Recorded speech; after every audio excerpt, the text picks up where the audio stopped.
In a recent study by the New York Times, it was found that an all-time high number of women are keeping their maiden names after marriage. In the 1970s, around 17% of women kept their maiden names, and this number fell in the 80s to 14%. But in the 90s, it was back on the rise to 18%.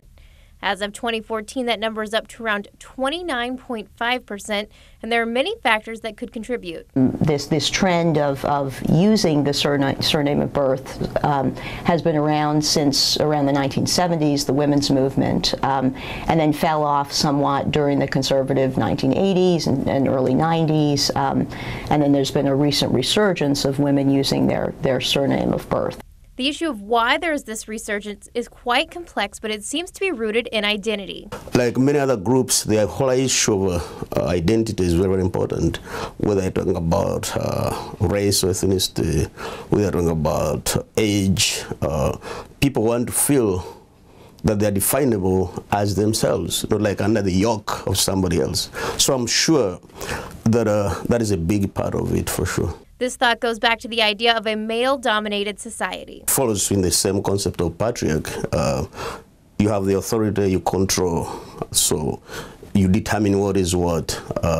So in essence, then you own the property, if nothing else, including the people, as it is in some cultures. Women are somehow like own the property as this. So. Another factor is that there are more women in the workplace and at higher levels. It does seem as if women who have a professional identity and women who are older and who have delayed child rearing, they are more apt when they get married to keep their surname of birth. But it all seems to come back to the efforts of the feminist movement that's making a resurgence in today's society.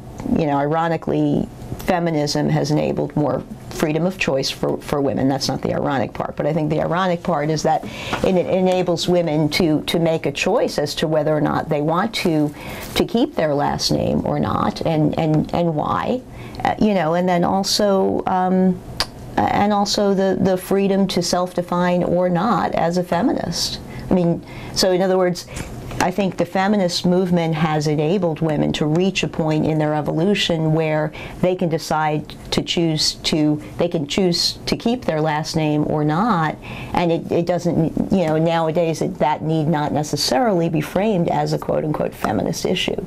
Cecilia Reeves, Fox 26 KNPN.